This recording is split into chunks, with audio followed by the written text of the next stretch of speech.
नमस्कार, आप देखना शुरू कर चुके हैं उत्तराखंड की खबरें। मैं हूं आपके साथ पल्लवी जम्वाल। तो आइए नजर डालते हैं आज की मुख्य खबरों पर। मुख्यमंत्री त्रिवेंद्र सिंह रावत ने प्रधानमंत्री नरेंद्र मोदी की मन की बात कार्यक्रम को सुना। मुख्यमंत्री ने कहा कि हमें प्रधानमंत्री नरेंद्र मोदी की अपील के अनुसार त्योहारों के समय कोरोना का ध्यान रखते हुए मर्यादा का पालन करना है। प्रधानमंत्री ने त्योहारों में कोरोना काल में पूरे मनोयोग से लगे कोरोना योद्धाओं एवं सफाई नायकों को खुशियों के पर्व को मनाने के लिए अपने साथ शामिल करने की अपील की है। उन्होंने मन की बात में सीमा पर तैनात सैनिकों को भी याद किया। हम सभी भारत माता के इन सुपूतों के सम्मान में भी घर पर एक दिया जरूर जलाएं। हमारे जवान राष्ट्र की सुरक्षा के लिए सीमाओं पर पूरे साल 24 घंटे ड्यूटी करते हैं। मुख्यमंत्री त्रिवेंद्र ने कहा कि प्रधानमंत्री नरेंद्र मोदी ने अपील की है कि वोकल फॉर लोकल को बढ़ावा देने के लिए बाजार से सामान खरीदते समय स्थानीय उत्पादकों को प्राथमिकता देनी है। मुख्यमंत्री त्रिवेंद्र सिंह रावत ने बागेश्वर जिले में 25 दिसंबर तक हर घर को पानी उपलब्ध करवाने की बात कही। ये बात मुख्यमंत्री ने अपने 2 दिवसीय कुमाऊं मंडल के दौरे के दौरान कही। मुख्यमंत्री ने कहा कि बागेश्वर के साथ साथ जनपद देहरादून में भी हर घर तक पीने का पानी पहुंचाने का लक्ष्य रखा गया है और इस लक्ष्य को भी 25 दिसंबर तक हासिल कर लिया जाएगा। जनपद बागेश्वर में 460 गांव पंचायतें हैं, जिनमें से 397 गांव पंचायतों तक रोड पहुंच गई है। 10 गांव के लिए भी रोड स्वीकृत कर दी गई है। इसी तरह से जो जल जीवन मिशन है, 25 दिसंबर तक हर घर तक पानी का कनेक्शन देने का लक्ष्य निर्धारित किया गया है, जो 1 रुपए में दिया जाएगा। तो 25 दिसंबर तक बागेश्वर के हर घर को कनेक्शन देने का काम ये पूरा कर लिया जाएगा। इसी तरह से जनपद देहरादून को भी 25 दिसंबर माह तक का समय दिया गया है कि वो भी हर घर को पानी का कनेक्शन दे देंगे। इस समय हमारे सामने जो सबसे बड़ी चुनौती है वो कोविड महामारी है। उस पर जनपद में ठीक व्यवस्थाएं हैं, आईसीयू की भी व्यवस्था है, ऑक्सीजन बेड्स की भी व्यवस्था है। प्रधानमंत्री नरेंद्र मोदी और उत्तराखंड के मुख्यमंत्री त्रिवेंद्र सिंह रावत की सोच को आगे बढ़ाने का काम किया है ढोईवाला के शिमलाश ग्रांट गांव के युवा उद्यमी आशा सिंह ने। उन्होंने न केवल खेल मैदान तैयार किए हैं, बल्कि क्षेत्र के प्रतिभाओं को निखारने के लिए क्रिकेट अकादमी भी तैयार की है। सरकार के प्रतिनिधि के रूप में खेल मैदान और क्रिकेट अकादमी का शुभारंभ करने पहुंचे राज्य मंत्री करण वोरा ने आशा सिंह के प्रयास की जमकर सराहना की है। प्रेरणा यही है कि हम लोग बचपन से क्रिकेट से जुड़े हुए हैं और हमने इस चीज़ की कमी हमेशा महसूस करी है कि यदि हमें इस क्षेत्र के टैलेंट को बाहर निकालना है तो एक ऐसा हमारे पास सेटअप होना चाहिए, ऐसा प्लेटफॉर्म होना चाहिए जहाँ पर बच्चे अपनी प्रतिभा को दिखा सकें। तो यही प्रेरणा थी हमारी बचपन से कि चलो हमें सबसे अच्छी बात यह कि इस क्षेत्र में जो प्रतिभा है उनको निकालने का हमें मौका मिल रहा है, ये सौभाग्य हमें प्राप्त हुआ है। दूसरा, जो हमारे जो आशीष की शुरुआत हो रही है, प्रतिभा हम ढूंढेंगे और उसको आगे बढ़ाएंगे। यहाँ पर 2 देहरादून टीमें आई हैं, JSR एकेडमी की हैं और एक और एकेडमी है श्री राम एकेडमी भानीवाला से, वहाँ से भी टीम आई है। आगे प्लान हमारा ये है कि इसको और ऊपर स्तर तक लेके जाना है और जैसे कि अभी हमारे बोरा साहब ने बोला है कि हम सरकार से और हर तरीके से आपकी इसमें मदद करेंगे। तो हमारी ये है कि हम इसको और ऊपर लेके जाएं, इतने ऊपर लेके जाएं कि एक BCCI लेवल के यहाँ पे मैच हो सकें या उससे भी ऊपर हम रणजी मैच भी यहाँ पर लाने के प्रयास रहते हैं। एक ऐसा माननीय मोदी जी ने जो आत्मनिर्भर भारत का जो परिकल्पना की है, उसके मुताबिक हमारे युवा साथी भी उस ओर बढ़ रहे हैं, तेजी से बढ़ रहे हैं और उनको निरंतर अपने माननीय मुख्यमंत्री जी का भी पूरा सपोर्ट मिल रहा है और उसी सपोर्ट के हिसाब से आज ये हमारे इस क्षेत्र में स्मिथ क्रिकेट एकेडमी का शुभारंभ किया गया। जो आशा सिंह है इसके ऑनर, उन्होंने एक बहुत कीमती ज़मीन दे करके ये बच्चों के भविष्य के लिए अपना सहयोग प्रदान किया है। इस क्रिकेट एकेडमी का गठन किया है और मैं समझता हूँ कि युवाओं को एक आगे बढ़ने का अवसर प्रदान होगा और ये सभी को हमारी शुभकामनाएं। राजधानी देहरादून में इन दिनों स्मार्ट सिटी का काम तेजी से चल रहा है, जिसके कारण लोगों को काफी दिक्कतों का सामना करना पड़ रहा है। वहीं काम की गुणवत्ता व समय सीमा को लेकर बीती रात स्मार्ट सिटी में CEO व जिलाधिकारी डॉक्टर आशीष श्रीवास्तव ने परेड ग्राउंड, ईसी रोड, पलटन बाजार में चल रहे कार्यस्थल का निरीक्षण किया।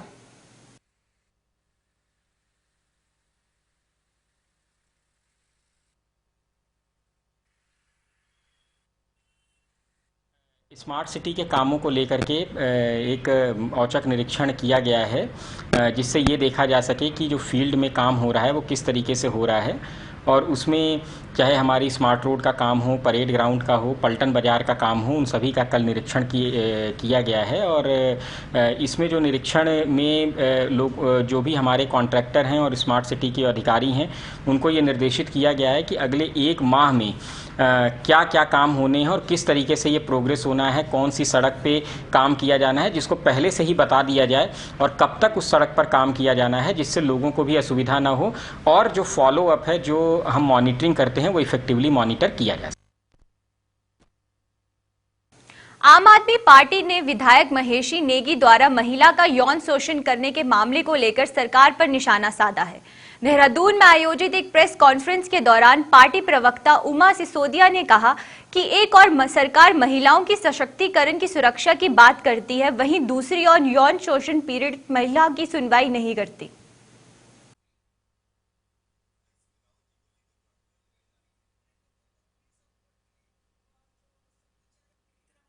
एक तरफ हम उत्तराखंड को देवभूमि कहते हैं, माताओं बहनों का प्रदेश कहते हैं, और उत्तराखंड को बनने में कहीं ना कहीं हमारी माओं ने, हमारी बहनों ने बहुत ही महत्वपूर्ण भूमिका निभाई है। लेकिन जिस तरह से एक दुष्कर्मी विधायक को बचाने की कोशिश लगातार सरकार की तरफ से हो रही है, वो बहुत दुर्भाग्यपूर्ण है। एक महिला अपनी लोक लाज शर्म छोड़कर सड़क पर आती है, अपना एक वीडियो वायरल करती है, उसमें वो चैलेंज करती है कि मेरी बच्ची का DNA टेस्ट कराया जाए, लेकिन उसकी इस बात को कोई सुनने को राजी नहीं है।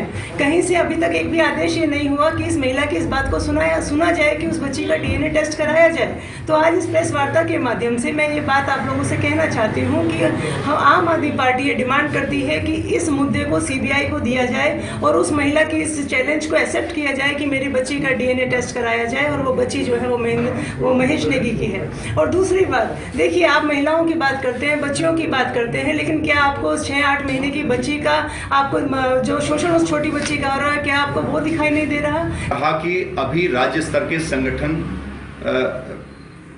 अगर स्तर की मैं बात करूं तो अभी तक हरक सिंह रावत जी से ना हमारा संपर्क हुआ है, ना उनका हमारे से संपर्क हुआ है।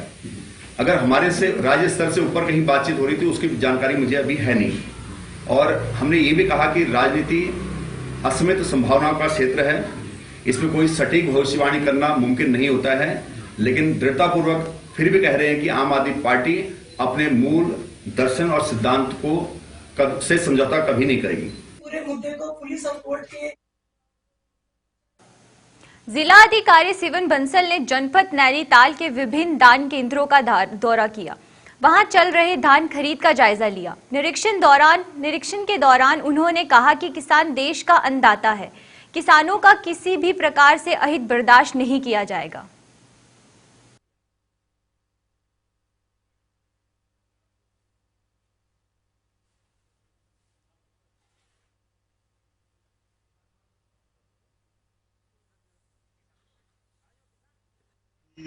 प्राथमिकता है और किसान हित में हमारे ज़्यादा से ज़्यादा धान क्रय केंद्र हम ग्राउंड पे स्थापित करें और उचित व्यवस्था उनके क्रय की इंश्योर करवाएं। इसी के दृष्टिगत संबंधित विभागीय अधिकारियों के साथ आज हमारे क्रय केंद्र में निरीक्षण किया गया था। तो एक नया क्रय केंद्र भी हमारा अभी स्थापित हुआ है, अभी हाल ही में अप्रूवल दी थी उसकी। वहाँ पे भी हमारी ID के पश्चात खरीद शुरू हो चुकी है और एक क्रय केंद्र बिंदु खत्म में और प्रस्तावित है, उसको भी जल्दी स्थापित कर लेंगे। इसमें कुछ इश्यूज जो निर्देश दिए गए हैं ये अगले 2 दिन में इंश्योर करवाएंगे हमारे कोऑपरेटिव डिपार्टमेंट और पैक्स, जिसमें सुपरविजन के लिए SDM को नामित किया गया है कि एक तो जो उनका नेट कनेक्शन है वो बाधित नहीं होना चाहिए। जो सिस्टम है यहाँ पे रजिस्ट्रेशन हो रहा है किसानों का, वो निर्बाध रूप से कार्य करना चाहिए। उसके लिए जो एक रोबस्ट नेट सिस्टम की आवश्यकता है, वो कब तक ये सभी केंद्रों में लगाएंगे, उसके लिए धनराशि यहाँ से उनको प्रोवाइड कर दी जाएगी। त्योहारों के आते ही कई मेवा मिष्ठान दुकानों पर नकली मावा सामग्री से मिठाइयां बनाने का धंधा शुरू हो जाता है, जिसको लेकर खाद्य सुरक्षा विभाग पूरी तरह से सतर्क है। जिला खाद्य सुरक्षा अधिकारी जीसी कंडवाल ने बताया कि सभी अधिकारियों को निर्देशित किया गया है कि वो अपने अपने क्षेत्रों के में निरीक्षण करते रहें। खाद्य सुरक्षा विभाग की तरफ से लगातार कार्रवाई की जाती रही है और अभी खासतौर से त्योहारी सीजन को लेकर के विशेष सतर्कता बरती जा रही है। खाद्य सुरक्षा अधिकारियों को निर्देशित किया गया है कि वो अपने अपने क्षेत्र में जो लगातार निरीक्षण करते रहें और त्योहारी सीजन में जो चीज़ें कंज्यूमर ज़्यादा प्रयोग में लाई जाती हैं उनकी जांच करें, उनके सैंपल कलेक्ट करें। इसके अलावा प्रतिष्ठानों का निरीक्षण करते रहें। दूसरी तरफ विभाग द्वारा ये भी सुनिश्चित कराया जा रहा है कि जितने भी खाद्य कारोबारी हैं वो अपने अपने प्रतिष्ठानों में जो खाद्य सामग्री निर्माण या विक्रय कर रहे हैं उसमें जो है निर्माण की तिथि, खासतौर से मिठाई विक्रेता की अगर हम बात करें तो उनको वो उल्लेखित करना जरूरी है। गदरपुर में पुलिस ने शव को उस समय अपने कब्जे में ले लिया जब शमशान घाट पर उसका अंतिम संस्कार किया जा रहा था। थाना अध्यक्ष सरविंद्र चौधरी ने के मुताबिक ये अंतिम संस्कार ब्लॉक कॉलोनी निवासी अंतिम नेगी पुत्र अमर सिंह नेगी का हो रहा था और ये कार्रवाई मृतक की पत्नी द्वारा हत्या की आशंका की लिखित शिकायत के बाद की गई।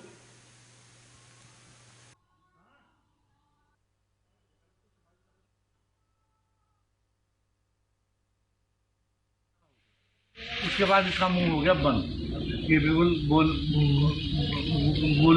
बोलना बंद हो गया, बोल नहीं पाया। तो मैं तुरंत 108 बुलाई अपनी जगरपुर की, 108 से लेकर के इसको मैं सीधे हल्द्वानी अस्पताल ले गया। हल्द्वानी अस्पताल में डॉक्टर को यहाँ मैंने इसको दाखिल किया जगदम्बा वाले दिन।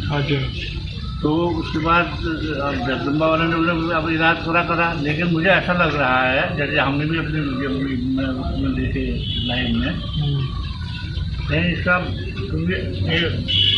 एक खाना नहीं खा रहा है और उसमें था डिप्रेशन में था, तो कहीं इसका ब्रेन हेमरेज में हो गया हो, इससे इसीलिए नाक और खून मुँह से खून इतना जल्दी आया। और इनके पति का नाम अमित नेगी है।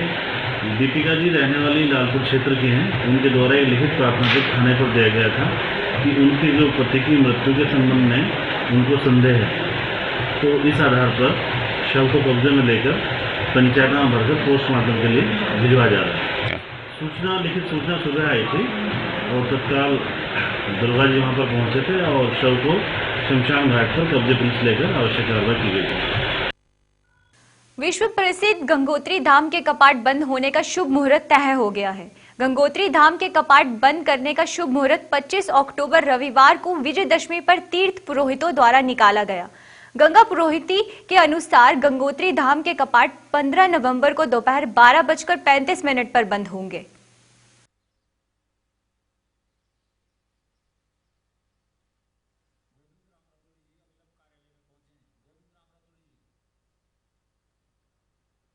जय गंगा मैया।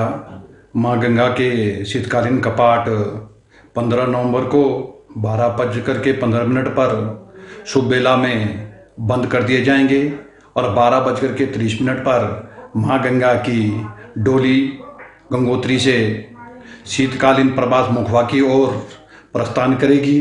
रात्रि विश्राम माँ भगवती के मंदिर में और 16 नवंबर को 1:30 पर माँ गंगा अपने शीतकालीन प्रवास ग्राम मुखी मठ में विराजमान हो जाएगी, जहां पर सभी श्रद्धालु तीर्थयात्रियों को शीतकाल में माँ गंगा के दर्शन सुलभ हो पाएंगे।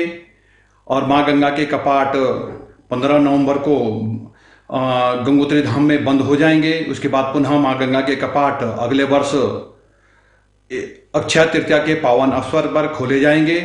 तो आप सभी श्रद्धालु तीर्थयात्री महानुभाव जिनको शीतकाल में माँ गंगा के दर्शन करने हो वे शीतकालीन प्रवास ग्राम मुखवा में कर सकते हैं। इन्हीं शुभकामनाओं के साथ जय गंगे मैया। HDFC बैंक द्वारा जिला उधम सिंह नगर में अपने शाखाओं का विस्तार करने का सिलसिला जारी है। इस कड़ी में बैंक के दिनेशपुर में अपनी 14वीं शाखा खोली। जिसका उद्घाटन मंडी परिषद के एमडी निधि यादव ने किया। इस अवसर पर शाखा के प्रबंधक अतुल शर्मा ने कहा कि इस क्षेत्र में बैंक खोलने का उद्देश्य यहां के लोगों को बैंक द्वारा शुरू की विभिन्न स्कीमों का लाभ देना है।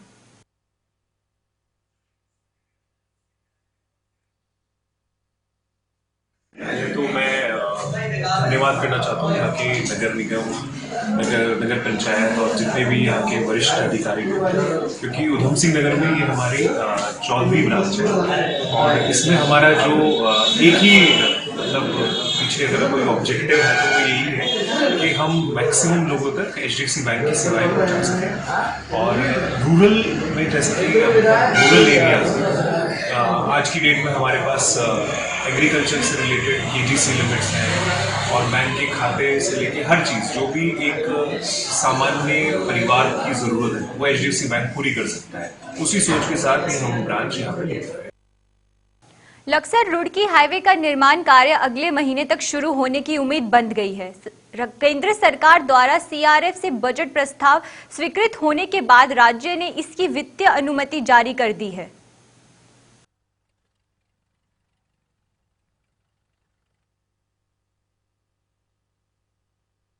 लगातार प्रयास था दिल्ली से लेकर के देहरादून तक। आदरणीय मुख्यमंत्री जी ने हमारे कहने पर जब पैसा लैप्स हो गया तत्काल कार्रवाई की।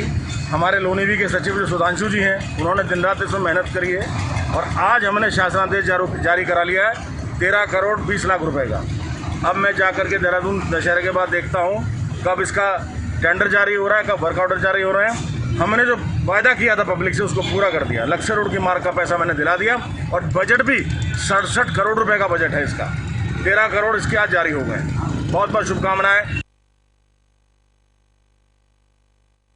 LPG सिलेंडर डिलीवरी में 1 नवंबर से बदलाव होने जा रहे हैं। 1 नवंबर से गैस सिलेंडर बिना OTP से नहीं मिलेगा। घरेलू गैस सिलेंडर की होम डिलीवरी की प्रक्रिया में ये बदलाव चोरी को रोकने के लिए किया गया है। फायदा तो होता है हर किसी सिस्टम में अगर लागू होता है सिस्टम में, लेकिन उसको जो है सिस्टम वाइज जो है लागू करा। अभी जो है पब्लिक को पहले अवेयरनेस करना चाहिए था कि उनको जानकारी हो कि OTP हम कैसे दें। अब जैसे उज्ज्वला कनेक्शन है, उज्ज्वला कनेक्शन इतने गरीब लोग हैं उनके पास सिलेंडर रखने की अभी जगह नहीं है और उनके पास जो है OTP कहाँ से मिलेगा, उनके पास वो फ़ोन नहीं है जिस पे OTP दे सकें वो। दूसरा एक ये ऑफिस वाले जो है काम पे चले जाते हैं, फ़ोन जो है हस्बैंड का है और सिलेंडर लेने वाली हाउस वाइफ है, जिसके कारण वो OTP जो है पहले ऑफिस से लेंगे, कभी वो ऑफिस में उनका फ़ोन मिलता है या नहीं मिलता तो OTP नहीं मिलेगा, उसको सिलेंडर नहीं मिलेगा। इसको किया जाए, लेकिन इसको जो है सिस्टम वाइज थोड़ा स्टेप बाय स्टेप किया जाए। 4 महीने तक छूट दी जाए, 25% को, फिर 50% को, फिर 25% को, ऐसा जो है स्टेप बाय किया जाए तो इसमें जो है वर्क अच्छा हो सकता है। लेकिन अगर एक बार ही आप 1 नवंबर से स्टार्ट कर देंगे तो आम आदमी को बहुत परेशानी होने वाली है और त्योहारों का समय है जिसके कारण जो है इस समय पर इसको करना अनुचित है। मौसम के बदलते ही अब कोरोना के बाद लोगों को स्वाइन फ्लू वायरस का डर सताने लगा है। जानकारों की माने तो स्वाइन फ्लू के जो भी मामले सामने आते हैं वह खासकर सांस और हृदय रोग के मरीजों के लिए घातक होते हैं। मुख्यमंत्री की फिजिशियन डॉक्टर NS विष्ट ने कहा कि सर्दी का मौसम आते ही अस्पतालों में सांस रोग से पीड़ित मरीजों की संख्या में वृद्धि होने लगती है। सर्दियों के मौसम को फ्लू सीजन कहा जाता है, लिहाजा लोगों को अपने स्वास्थ्य को लेकर सतर्क रहना चाहिए। देखिए, ये जब भी मौसम में बदलाव आता है, ठंड के मौसम में आर्द्रता कम होती है, हवा थोड़ी विरल हो जाती है यानी पतली हो जाती है, तो ऐसे में वायरस पार्टिकल्स के तैरने का ज़्यादा अंदेशा रहता है और जनरली दुनिया में इसे फ्लू सीजन कहा जाता है। तो फ्लू सीजन यानी स्वाइन फ्लू, कॉमन फ्लू जिसे कहा जाता है, या फिर सीजनल इन्फ्लुएंजा, ये उस तरह की बीमारियां इस सीजन में होती हैं। और इसके लिए सबसे बड़ी चीज़ ये है कि जो लोग श्वास रोग से पीड़ित हैं या हृदय रोग से ग्रस्त हैं, ऐसे लोगों को स्वाइन फ्लू की वैक्सीन लगा लेनी चाहिए। स्वाइन फ्लू की वैक्सीन के 4 एंटीजन होते हैं और उस पर वर्ष 2020 और 21 लिखा होना चाहिए। धान की खरीद को लेकर कांग्रेस लगातार सरकार पर सवाल उठा रही है। इसी कड़ी में कांग्रेस की महिला नेता संध्या डालकोटी ने लालकुआं विधानसभा क्षेत्र में खोले गए धान कार्य केंद्र की अव्यवस्था का आरोप लगाया है। उनका कहना है कि अगर विधानसभा क्षेत्र में समय पर धान केंद्र खोले जाते तो इस समय किसानों को अपनी फसल कम दामों में बिचौलियों को ना बेचनी पड़ती। उन्होंने कहा है कि जिन किसानों का धान खरीदा गया है वो किसानों का जल्द भुगतान किया जाए ताकि वो भी त्योहार को अच्छे तरीके से मना सके। द्वारा मुख्यमंत्री जी को ज्ञापन दिया गया था वहां पर भी धान क्रय केंद्र खोलने का, लेकिन मैंने अभी समाचार पत्र के माध्यम से मुझे ज्ञात हुआ कि वहां पर खुला है, लेकिन वहां पर अभी ये मतलब हमारे जो वहां पर किसान हैं उनके द्वारा मुझे जानकारी हुई कि भी जो स्थलीय निरीक्षण करके वहां पर कुछ भी ऐसे सक्षम पुख्ता इंतजाम कुछ भी नहीं लगे हुए हैं सरकार द्वारा, खाली हवा में बात हो रही है। और मैं ये कहना चाहती हूँ सरकार से तुरंत ही किसानों की जो मेहनत को देखते हुए आने वाला समय हमारा दीपावली है, धनतेरस है, और जो उस समय अभी किसान की फसल कटी हुई है उसमें सारे लेबर मजदूर लोगों ने काम किया है, तो उनकी जो मेहनत है उसका फल उनको मिलना चाहिए और तुरंत ही क्रय केंद्र खोलना चाहिए बिंदु खत्ता में। लक्सर विधायक संजय गुप्ता ने पूरे लक्सर तहसील क्षेत्र यानी लक्सर और खानपुर ब्लॉक क्षेत्रों को जोन बाबर की तर्ज अनुसूचित जनजाति क्षेत्र घोषित करने की मांग उठाकर एक बार फिर सियासी पारा चढ़ा दिया है। इस मामले को लेकर हमारे लक्सर संवाददाता जसवीर सिंह ने विधायक संजय गुप्ता से विशेष बातचीत की। इस मांग को लेकर उनका क्या कहना है, आइए देखते हैं।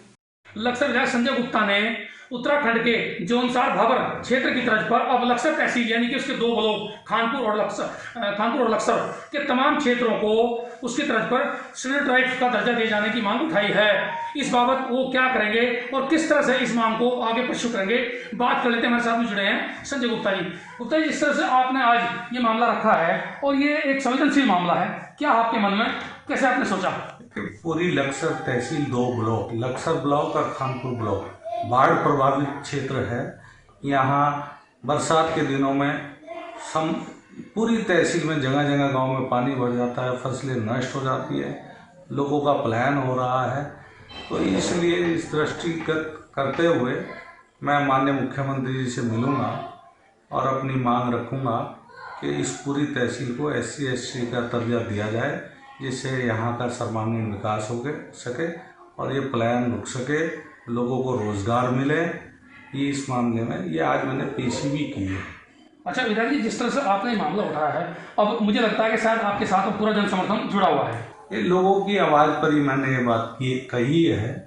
यहाँ फसलें नष्ट हो जाती हैं, लोगों के पास रोजगार नहीं है, ये अति पिछड़ा क्षेत्र है और बाढ़ प्रभावित क्षेत्र है, तो इसलिए यहाँ का विकास इसी तरीके से हो सकता है। मैं अपनी सरकार के फोरम पर माननीय मुख्यमंत्री जी से इस संबंध में वार्ता करूंगा और उनसे यह आग्रह करूंगा कि इस पूरी तहसील को, दोनों ब्लॉकों को SC ST का दर्जा दिया जाए, जिससे यहाँ का संपूर्ण विकास हो सके।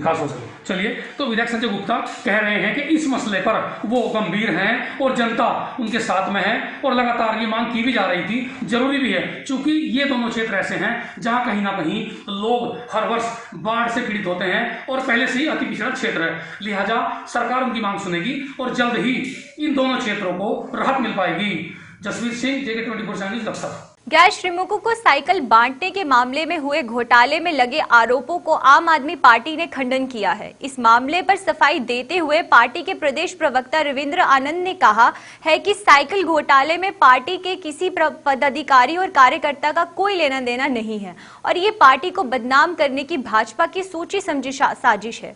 उन्होंने श्रम मंत्री हरक सिंह रावत से मामले की जांच कराने और आरोपियों के खिलाफ कार्रवाई करने की मांग की है। ऐसा है कि हम इस बारे में कई बार कह चुके हैं कि ये एक भाजपा की सोची समझी साजिश है और भाजपा के कुछ व्यक्तियों द्वारा आम आदमी पार्टी की टोपी पहन करके इस षड्यंत्र को रचा गया और इसमें स्वयं जो है कहीं ना कहीं जो क्षेत्रीय विधायक हैं वो इसमें संलिप्त हैं और मैंने खुद इस पर श्रम मंत्री डॉक्टर हरक सिंह रावत जी से बात करके उनसे जांच की मांग की है। आज के पेपरों में भी है कि मैं स्वयं जब जांच की बात कर रहा हूं तो फिर उसमें हमारी कोई वो नहीं है। तो मैं समझता हूं कि इसमें आम आदमी पार्टी और आम आदमी पार्टी के किसी भी कार्यकर्ता, किसी भी पदाधिकारी का कोई लेना देना दूर दूर तक नहीं है। ये सिर्फ आम आदमी पार्टी के बढ़ते वर्चस्व को रोकने के लिए भाजपा द्वारा एक साजिश की जा रही है और मैं समझता हूं इस साजिश का हम बहुत जल्द पर्दाफाश करेंगे। यदि किसी भी तरह का कोई एलिगेशन हम पर लगा तो हमारे कार्यकर्ता सड़कों पर उतरेंगे। ना सिर्फ सड़कों पर उतरेंगे, हम सरकार के खिलाफ और जो भी इसमें लोग, अगर कोई विधायक इसमें किसी की संलिप्तता है तो उसके खिलाफ हम आंदोलन करेंगे। उत्तराखंड की खबरों में बस इतना ही। देश और दुनिया की तमाम खबरों के लिए हमारे साथ बने रहिए और देखते रहिए JK 24/7 न्यूज।